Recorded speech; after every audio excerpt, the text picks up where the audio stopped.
guys, how are you? I have a guest today who I met in Mexico.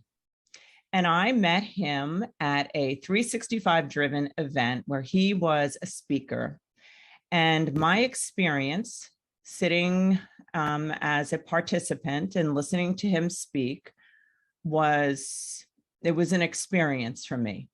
So as you all know, when I say it on all of these shows, I always say that I only have special guests on my show because I only choose special guests.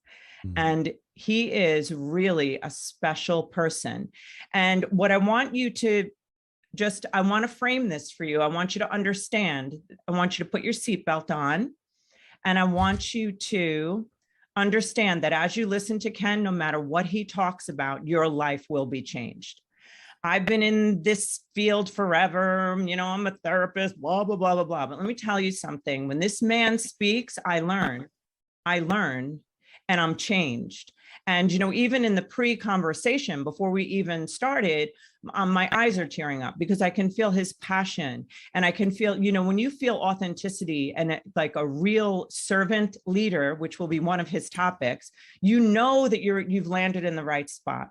So I hope that this show is a role model for you to know who to spend your time with, you know, and to have conversations like this, and to seek out people who are going to add value to your life the way this man is going to in 2 minutes. But I'm going to do a little blah, blah, blah thing that everybody does on a podcast where they tell you all about the dude because he deserves it, because he's done it all.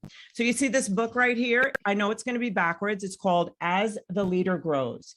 And I read this in one sitting. This man wrote this book, and you could see all throughout it. I'm ripping through it. I'm taking notes. I have pages and pages of notes all over the place because, and you guys know me that, you know, like I know all this stuff, but you know what? I don't. And the way that he puts it is concise and beautiful. So he is originally, I'm going to have him explain who he is, but he spent, I believe, 25 years building businesses, being a church planter, pastor. Am I correct? He's, I think, a leader in the real estate space. He's a 10X, what would we call you? 10X. Let me see what we got here. Coach. He's a 10X master coach, Grant Cardone licensee. He's the CEO of Ken Joslin team. Look at him. He doesn't want me to say all this shit. No, okay. You're good. Yeah. We just talked about this off air. We literally just talked about this. We just literally talked about it. But you know what? There's never been, I will gush about you. You're going to have to take it. Oh, thank you. Because I'm in control right now. But anyhow, so is it hot in here? It's freaking. All right. But he is Grow Stack Drive. He is the leader of that. See that behind him? He's created this, what would you call it, a community? Yeah, community coaching community. You know, we talk a lot about 3 spheres of relationships. I don't know if this is in the book or not, if I created this after I wrote that book, but we talk a lot about 3 spheres of relationship, community, circle, corner. But it is a community of entrepreneurs around the country, really, who are striving to live significant lives versus successful lives. And that's in the book. Maybe I should ask you questions about the book. Oh, let me tell you something right now. You know what's going to happen? The notes on there. I'm going to do like this speed round with Ken, but first he's going to tell you just a little brief background of how he's gotten. This is my first question for you, Ken. Ready? How have you, Ken, overcome fears, insecurities, shame, all the limited core beliefs that you talk about in your book? How have you overcome them and then taken risks, been a person of bravery, and have landed where you are today? Whoa, that's a lot of questions. Number one, thank you for giving me sharing your stage, your audience, guys. Number one, I'm honored. We had some Allison and I had some really cool conversations off air before we ever even got on air. We both were teared up, and I'm like, dude, I had goosebumps. I said I had goosebumps about 5 times. And I would say, you know, on the limiting belief part, the risk part, when you start looking at the definition of what a limited belief is, A limited belief is something that prohibits you from seeing the potential of your future. Like it robs your ability to be able to dream and have vision. And me being, you mentioned ministry. I spent half of the last 25, 30 years in full-time vocational ministry, pastoring churches, planting churches, preaching, sharing the gospel, the good news with people. And scripture says without vision, people will perish. Like if you don't have a dream for your life, there's no drive to get out of bed in the morning. I tell people all the time, if you need an alarm clock to get out of bed, your goals aren't big enough. Like if you need something to drive you out of bed in the morning, your mindset needs some work. And listen, number one, everyone's mindset needs work. Mine does, yours does. I don't care who you are. I don't care if you're Grant Cardone, Tony Watley. I was just on a call earlier with Dean Graziosi. It doesn't matter who you are. Like everybody's mindset as you climb and you grow and you go from one level to the next, you're going to have to deal with some issues in your mindset. But the definition of a limited belief is something that prohibits you from seeing the potential of your own future. And you're talking about something that will erode the hope inside of your soul. When you struggle with, and you named a couple of them, fear, insecurity, scarcity, comparison, shame, and success. Those are the 6 main ones I deal with the 3 main ones being fear, insecurity, and scarcity. Man, people we struggle with those things. So number one, how do we do that? Like, how have I overcome? Number one, it's an everyday process. I mentioned incremental, not monumental earlier. I was on a call with Grant Cardone. I've been connected with Grant for a couple of years. He's a dear friend and a mentor. And I was on a call, what do you call it? The group he has. There's like 1,200 of us, mentorship group.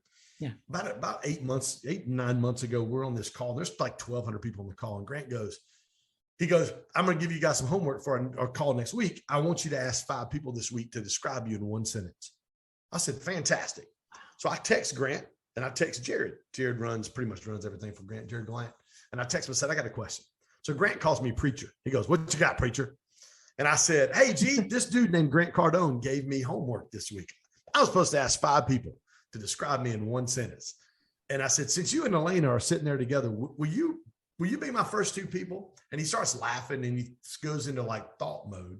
And after a couple seconds, he just looks up in front of, well over 1,000 people on the call. And he goes, dude, you always show up. You always show up. If I look up at my events, you're there. If I look on social media, you're there. If I'm doing an Instagram live, you're there. You always show up. And I created a concept about 1.5 years ago because I've been on a massive health journey. I'm down over 80 pounds. Our business has grown. We just started GSD 2 years ago. All of this coincided together. Met Grant, started this health journey, started our coaching and consulting group. Literally, we're going to do multiple 7 figures this year. I started this entire journey. I created this concept called incremental, not monumental. Small, daily, disciplined decisions over time always equal monumental results. Success cannot escape you if you do the right things every single day. The first time I spoke for Grant was about 2 months after I met him, December the 9th of 2019. They invited 12 people out of that 1,200, 1,400 group. They invited 12 of us to come down to 10X headquarters after we were probably a month into our mentorship program. And he asked for me by name. So I went down with the other 11 or 12 people. There's like 12 of us. I shared my whole story to the entire team, 180 people down at 10X headquarters, all the salespeople, Grant, and then they all went to work. And then with the team, Grant, Sherry, Richie Dolan, who was running Grant's, the Cardone licensee at the time, Jared Glant, everybody, Alan, who runs all of his marketing. So I'm sharing my story with all those guys there.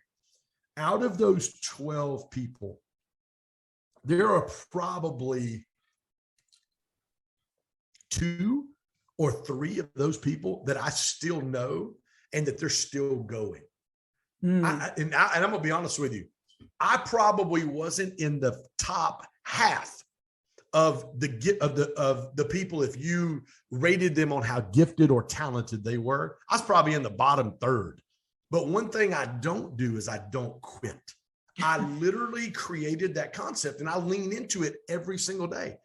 When I set a goal to lose 2 years ago, 66 pounds, Then I moved it to 86 when I got to 80. And now I've moved it to 106 now that I've got over 80. When I started that goal, I knew I'm just not going to lose 86 pounds or 83 pounds in a week and a half.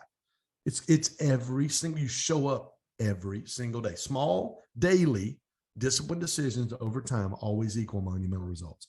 Success can't escape you if you do the right things every single day. So how do you get over limiting beliefs? And I know I'm talking a ton right now. No, you're not. You're talking exactly doing what you should do. You're great. So many things in my mind. So when it comes to limiting beliefs, one of the things I teach people to do is identify them. Like, where's scarcity come in my mindset?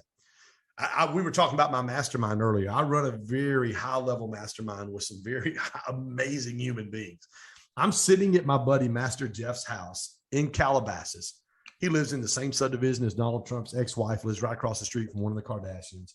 I'm sitting at his house and we're having a conversation. He goes, "What are your goals this year?" I said, "I want to make $1 million myself. I want to make $1 million this year for me." I got nice watches. I bought a Range Rover. I live in a decent, stuff doesn't move me, but I wanted a goal to be able to set. I've got 4 daughters. I want to create a legacy and teach my daughters, and we'll get into servant leadership in just a little bit, and teach them, hey, this is possible. I want my daughters to grow up and think, you know what, anything I want to do, I've watched my dad, I can do it. I'm sitting there having a conversation with Jeff by his pool. What are your goals? I want to make $1 million this year. I want to clear. He leans across the table and he goes, "A month or a week?" Yes, sir. I said, no, Jeff, no, you don't understand. I want to make $1 million this year. And Jeff leans across the table again. He goes, "A month or a week?" And then it hit me. I wasn't dreaming big enough. Yeah. And I just started laughing. I said, "Dude, listen, let me catch up with $1 million a year. And then next year we'll get together and we'll talk about what $1 million a month looks like." Yeah. But you've got to, like, when you talk about scarcity, I didn't realize, like, I was struggling with a scarcity mindset of, can I really even do $1 million in 1 year? And here, one of my 5 guys in my circle and in my corner, one of my 5 guys is going, "A month or a week?" Like, it wasn't even good enough for him. So how do you make sure you identify, remove, and replace? 2 ways you do it. Number 1, I do it through affirmations. I've got 5. I say them every single day. Let's hear them. I look in my mirror. Like, I'll look in my mirror while I'm brushing my teeth in the morning or in my car on the way to the gym. I look and sometimes, you don't always get up going, "Dude, I'm a freaking crush today. I'm going to dominate it." Sometimes you get up and your mind will just start racing. You're like, "Dude, can I really pull this off?" And I look in the mirror and I go, "Ken Joslin, you have a millionaire mindset. Ken, you will live a life where your heart, head, and relationships are in alignment. You honor and respect those you love most. Your actions will be a true reflection of your heart. You are whole. You choose to use past pain to help others find healing." And my last one, you are enough because you are his child. Like, those are my 5 affirmations. And each of those 5 I created to help me deal with some limiting beliefs in my mind to be able to shatter, identify, remove, and replace. You replace them through the power of affirmations and gratitude. Like, every single day. This is my GSD planner I created. Quote of the day, my goals, gratitude, affirmations, and my top 3. You guys got to get that. It's great. Every single day. It is a game changer.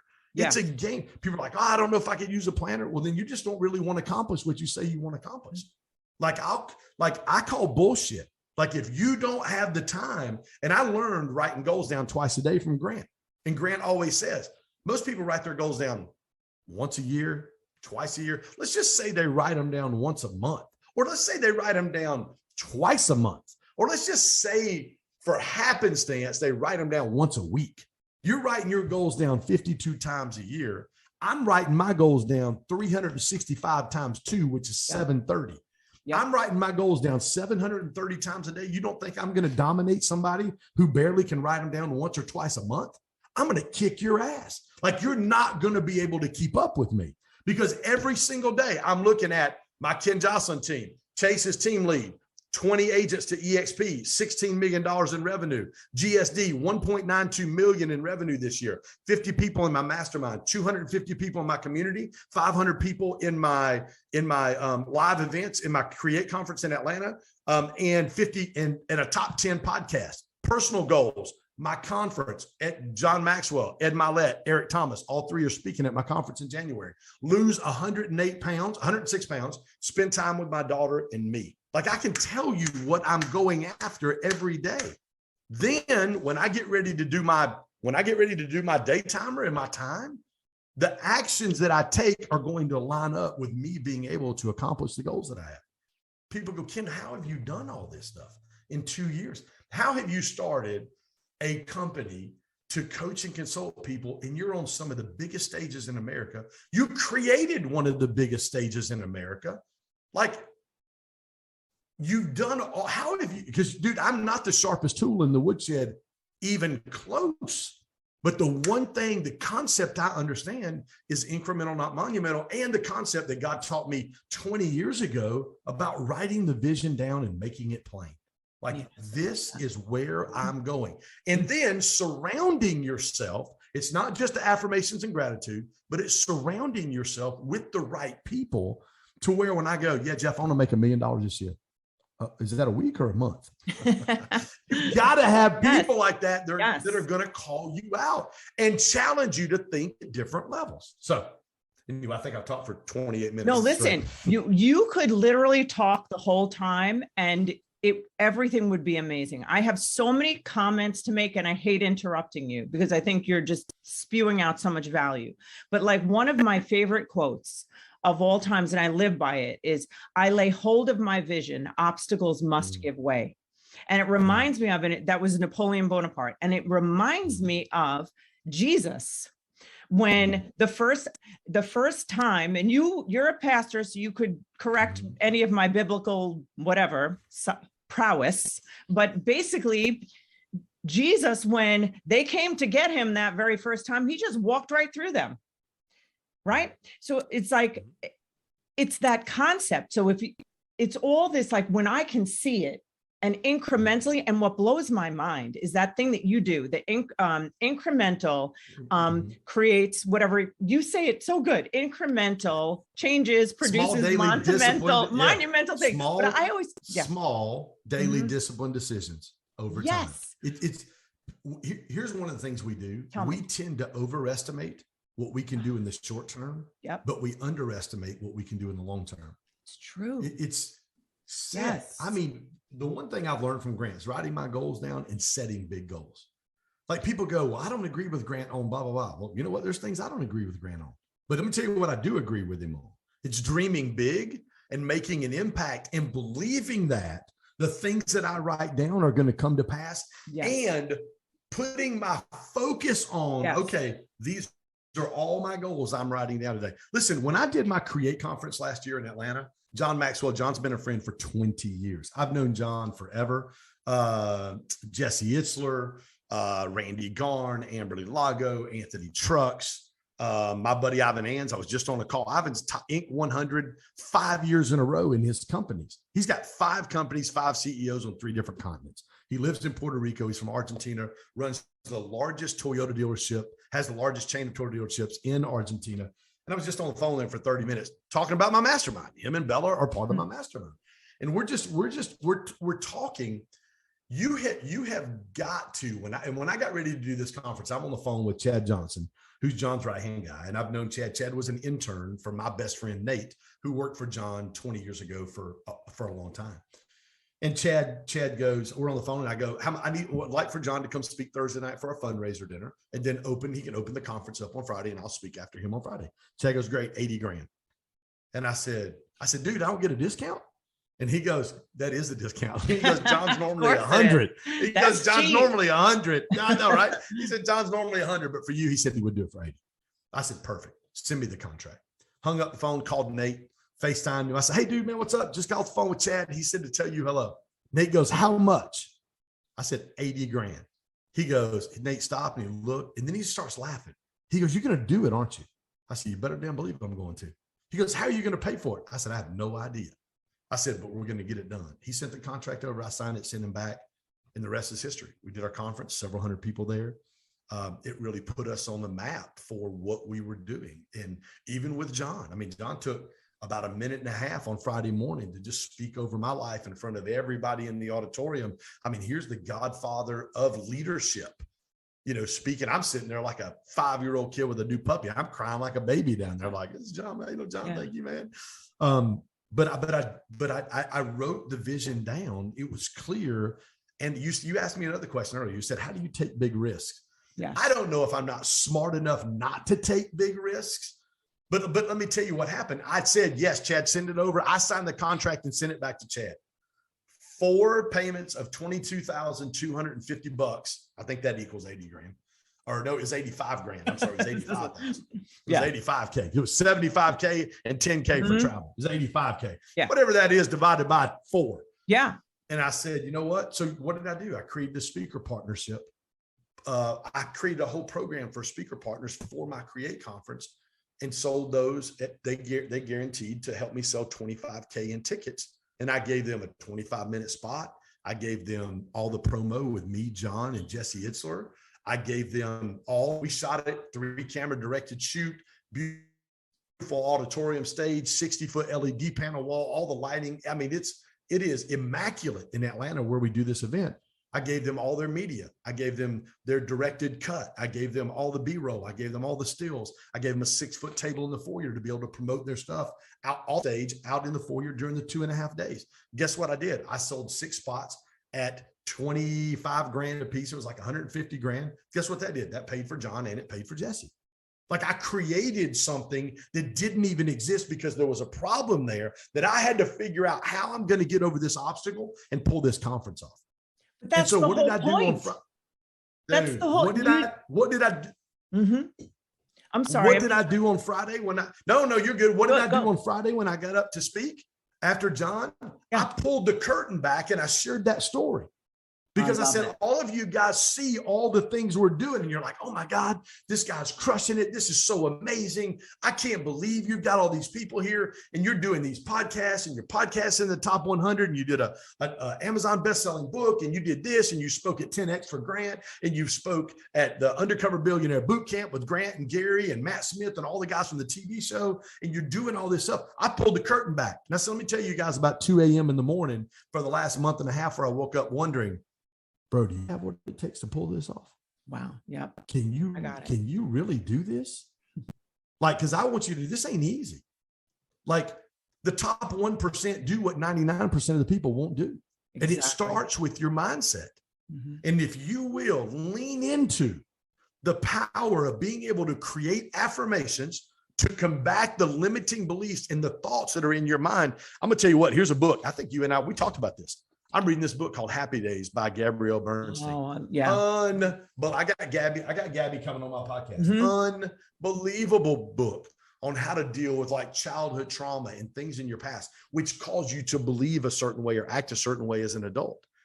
Like, when you create affirmations and you lean into gratitude. This morning, man, first thing I do, I grab my phone, I put a worship song on, I take a screenshot, I put it on my Instagram page and share it with everybody. I got 30,000 followers. I share it with everybody. What am I doing? I'm in gratitude. God, thank you for today. Thank you for giving me breath. Thank you for giving me an opportunity to make a difference in business leaders' lives and helping them build confidence, gain clarity, and create community. God, thank you for this opportunity. God, you're so good. I don't even deserve how good you are to me, but God, thank you. Affirmations, gratitude, and then get the right people in your life. Dude, I've got 5 men in my life that I text back and forth all day long when we're texting.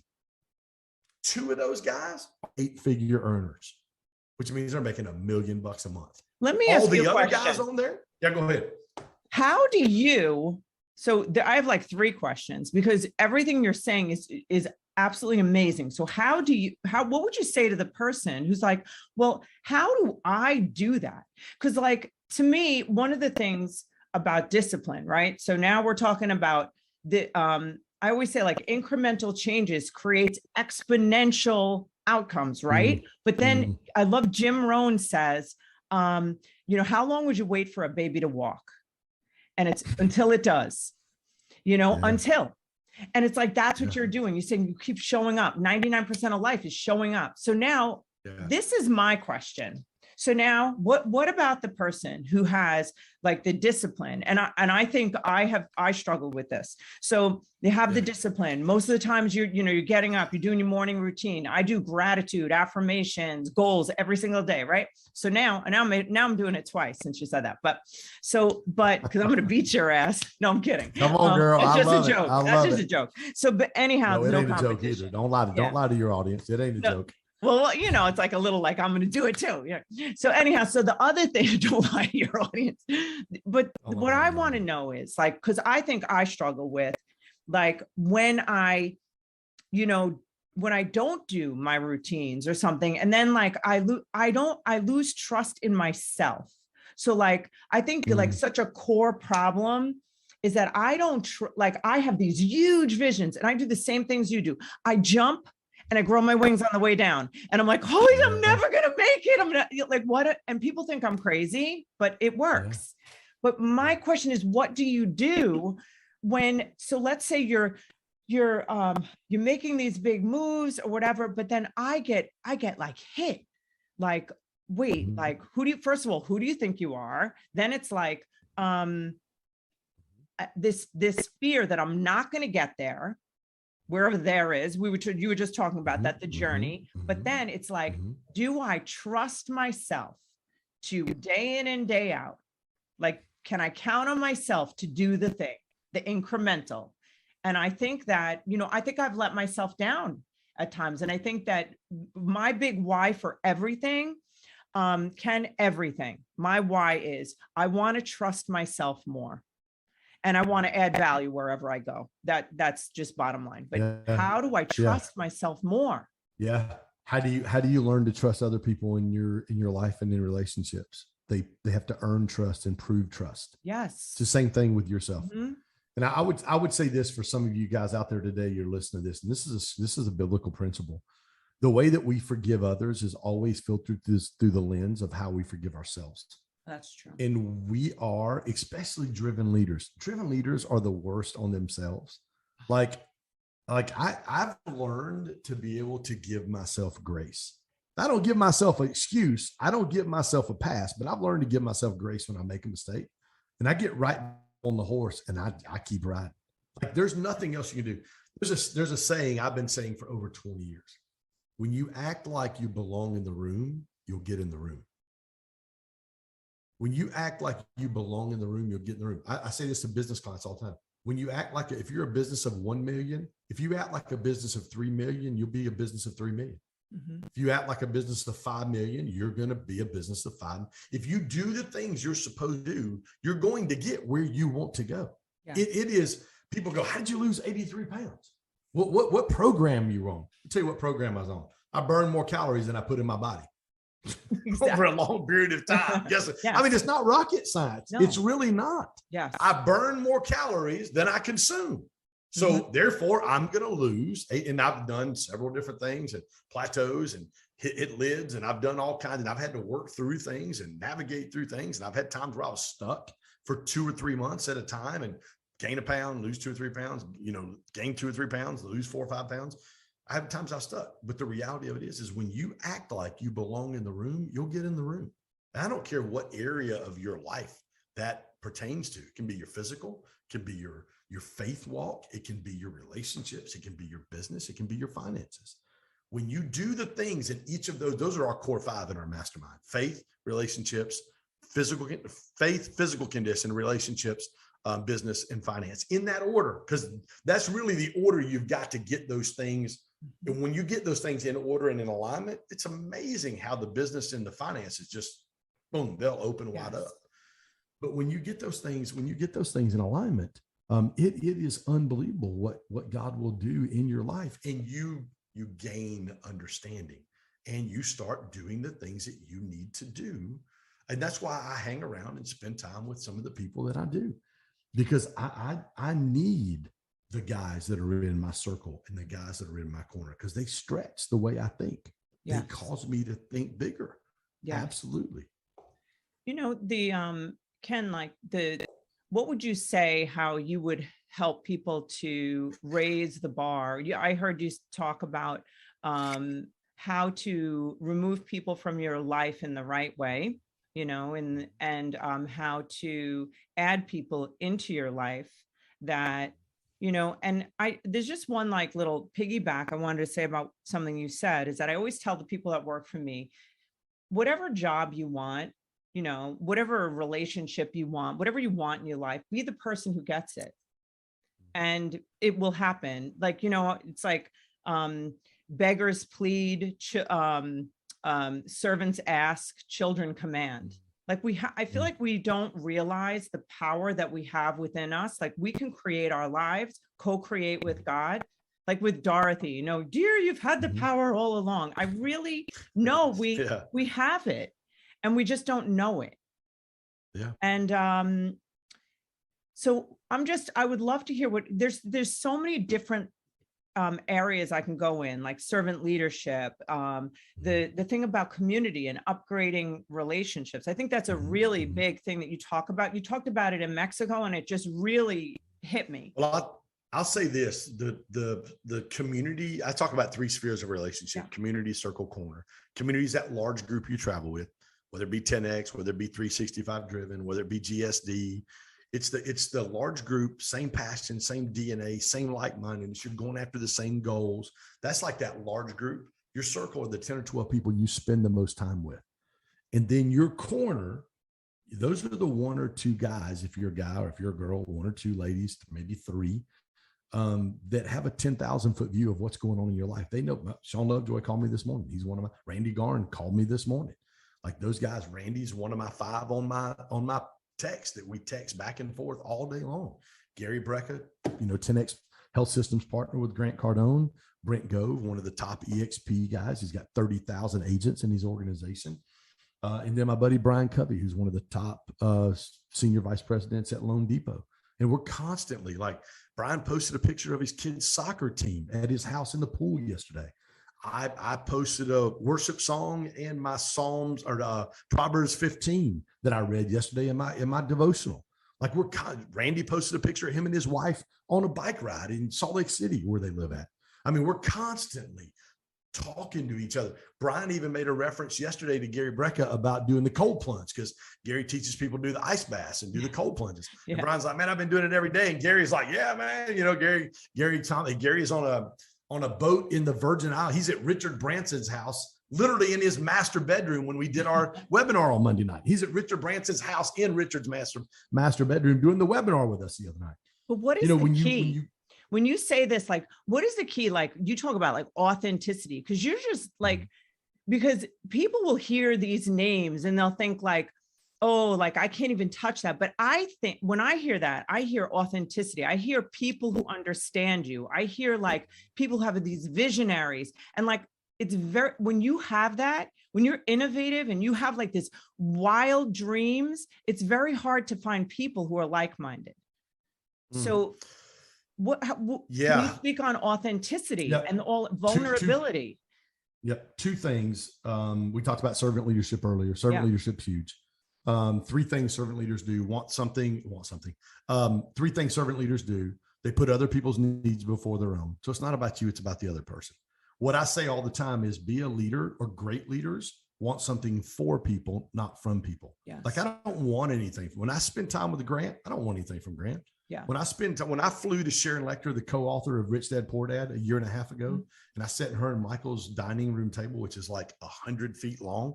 And I sat there with Sharon for 2 hours, and I'm casting vision about a book that didn't even exist, about a conference that didn't even exist. And I'm sharing with her all the things on my heart.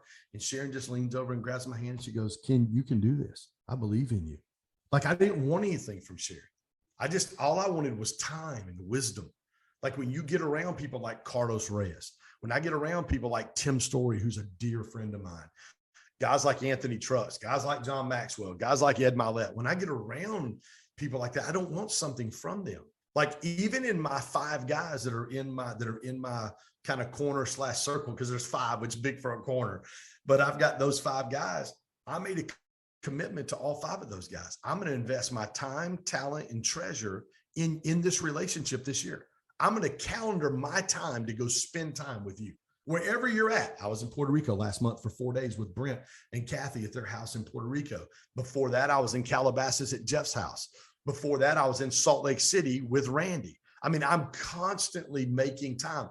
Gary Brecka, when we were on a Zoom call with myself, Gary, Dr. T, and Dr. Rob about our one-day event in Atlanta in July, I was like, Gary, are you speaking at GrowthCon? And he went, dude, man, I'm Friday afternoon. Grant gave me 90 minutes. He was so stoked. He goes, at the end, he goes, are you coming? I said, I am now. And I wasn't planning on coming. So time, talent, how can I use what I have to help you fulfill what God's put in your heart? You and I got on the call earlier before we got on the call. I'm like, I was telling you some of the people that are in our mastermind. And I mentioned Amberly Lago's name. And you're like, I don't know Amberly. I was, well, you do now. I picked the phone up and first thing I did was connect you and Amberly on the text. Go, Allison, meet Amberly. You guys need to know each other. Amberly's got one of the top podcasts in America, one of the top books. She's one of the top female speakers. She speaks on all the big stages in America. And I'm like, dude, Allison and Amberly, y'all need to know each other.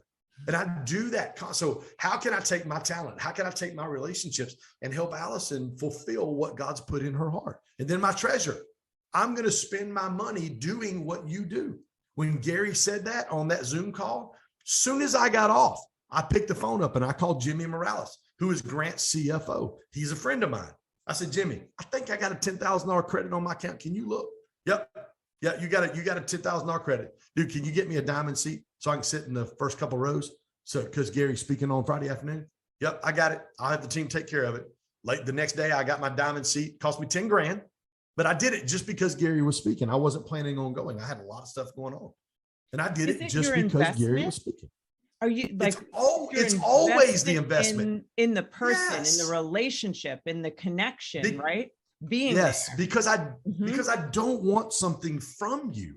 Yes. I want something for you. How can I help you accomplish? It's the Zig Ziglar quote. I love it. If you help enough people get what they want, you're eventually going to get what you want. It is a spiritual principle. Can I get you some water? Drink it all, right? Yes, I know. In line with that. Yeah. So listen, so I have so many millions of questions, but I know that I really can't because you have to go with your daughter. But yes, we're going to have tacos and margaritas. Yeah, but there is something that I'd like you to share about servant leadership, because you started to say those three things, right? So what would you suggest? Like, let's say you were going to suggest to someone who doesn't really have let's just forget about servant leadership for 1 second. Somebody who really doesn't have the right group of friends. I'm not talking about bad friends, just kind of mediocre, right? Living in mediocrity, someone who has dreams, someone who kind of does the stuff. Like, do you believe that they can get to where you are, to where I am, to where people succeed? What do you believe about them? And what would you say to them if they want this, but they don't even know where to begin? Can you read that quote on the bottom of my page right there? It says, get in rooms with people who think bigger than you. Dude, I used to write that down in my 10X planner every day for 1.5 years. And then when I created my own planner, I had it printed on the bottom of every page. Like, it's there.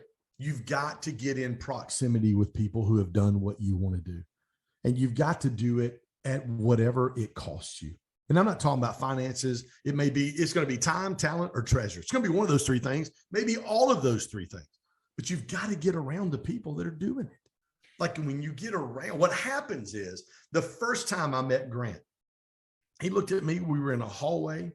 I had walked out after they did the presentation for becoming a cardinal licensee. 25 grand I paid to sign up to be a cardinal licensee. We're out in the hallway. There's 5 of us, and I'm standing with Grant. He looks at me, goes, and I didn't know Grant. 2 weeks before that, I'd never even heard of him before. And he's standing there. He looks at me, puts his finger. He's only 5'5". He's a little bitty dude, and he puts his finger in my face. He goes, "What are you here for?" I said, "Grant," I said, I spent 12 years in full-time ministry. I need to blow the lid off my mindset of what's a lot of money, so I can help church planters when they plant churches not struggle the way I did with finances. And we talked for 5 minutes, he gave me. And he finally, at the end, they're ushering him to go speak because he's got to go get on stage. And we're in a private hallway in the back. And he looks at me and he goes, Ken, if you'll let me help you, I'll help you. I said, yes, sir. I'm in. And I did. Whatever he told me to do for the next several months, I did exactly what he did. I had made about 115 grand the first 10 months of the year. I made 129,000 the last 2 months of 2019.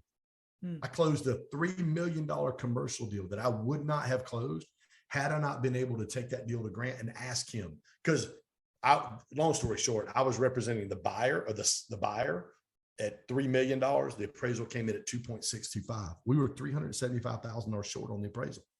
And the deal's dead. If you know anything about real estate, that deal's dead. Mm-hmm. That was a $78,720 commission for me. And I thought I lost it. And I said, Grant, what do I do? He said, buy the building. And I said, what do you mean buy the building? He said, if your client overpays for the building now, whoever buys it from your client in the future, they'll overpay for it then. I called my client and I said, hey, Steve, I'm at this thing called 10X boot camp with this guy named Grant Cardone. Oh, Steve's an African pastor, businessman. Oh, I love Grant Cardone. I've got money invested in Cardone Capital. I said, well, fantastic. Let me tell you what he said. And he goes, okay, let's do it. I flew home on Monday. I negotiated a seller held second for the $375,000. We closed on Wednesday. I made $78,720 in one day, the largest single commission I've ever made. The rest of the year, that was like the second week of November of 2019. The last 6 weeks, I closed almost another 2 million and made another 50 some odd thousand.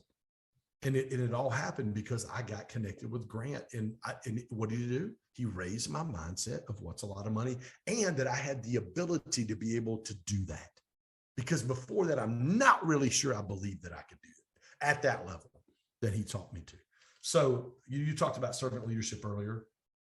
Servant leaders do three things. And this is, if you want to become a person who wants something for people, not from people, if you'll practice these three principles of a servant leader, servant leaders put other people's needs before their own. They do things right the first time, and they do things without being asked. Listen, one of my most proud moments as a dad, my daughter, who I'm going to have tacos and margaritas with today, she's 26, married a little bit over a year. Since she was in kindergarten, since she was 5 years old, and I dropped her off at school, I'd say, hey, baby, what do servant leaders do? Tell me three things. Daddy, servant leaders put other people's needs before their own. Daddy, they do things right the first time. They do things without being asked. Awesome. I'll see you at 3 o'clock today. Have me an example for how you were a servant leader today. They'd hop in the car. The first thing they would do, how'd your school day go? Daddy, went great. Yada, yada. What did you do today to be a servant leader? Oh, we came out from the playground. It was hot. And I let little Susie go in front of me in the water line. Love it. So they understood servant leadership. Mm-hmm. She's at college in Birmingham, working at Chick-fil-A. She's getting promoted to the point to where the owner operator, it's a brand new Chick-fil-A store, goes, how in the world are you getting all these people to do what you asked them to do? And how are you getting promoted? She was like the front kitchen manager or whatever. And she'd only been there like 6 months. And she told him the three characteristics of a servant leader. She sent me a picture of, the little stainless steel area where they slide the fries and the nuggets and the chicken sandwiches, right? Mm-hmm. Written in a Sharpie marker with three characteristics of a servant leader. Yeah. Like you can't go wrong doing those things and serving other people. When you do that, because every single one of us know, so your phone rings, you look at it. Every one of us have a lot of people in our phone. When it rings and you look at it, you go, you decline and you put it face down on the desk. But every one of us have a handful of people. I call them thermostats. There's a difference between a thermostat and a thermometer. When they call, you're excited to answer their phone call because every single time you have an encounter with them and you leave that encounter, you feel like $1 million and you feel like there's nothing you can't accomplish in your life. Mm-hmm. Listen, thermostats have the ability to change the temperature of a room, not just gauge the temperature. I get it. You've got to get around people, get around people who are thermostats. So I hope that helped you, my friend. It helps so much, but I'm going to give my 2 cents on this little thing that's so cool. Yep.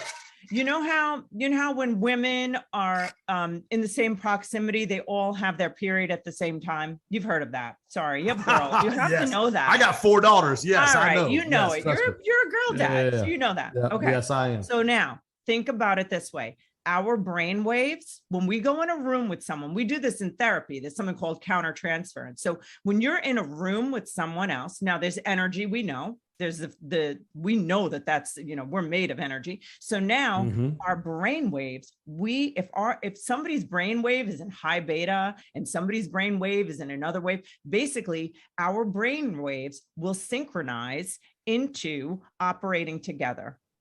So it's like, so if you're around somebody who has a level of energy and a different type of a brain wave, you're going to be sharing. You got to really think about who you're sharing your brain with. That's like what a mastermind does.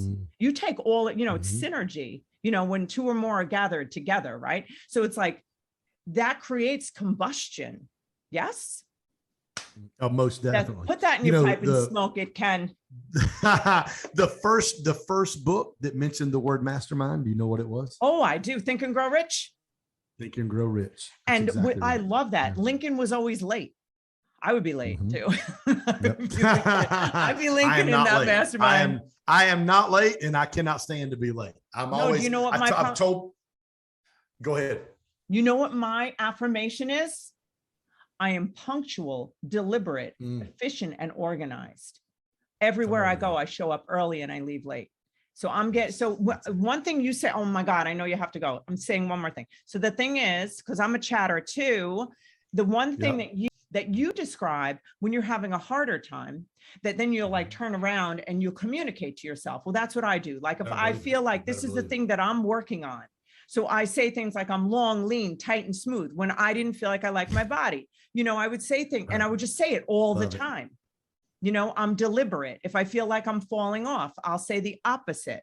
And because we get to create it, I can tell you have to go. All right. Yep.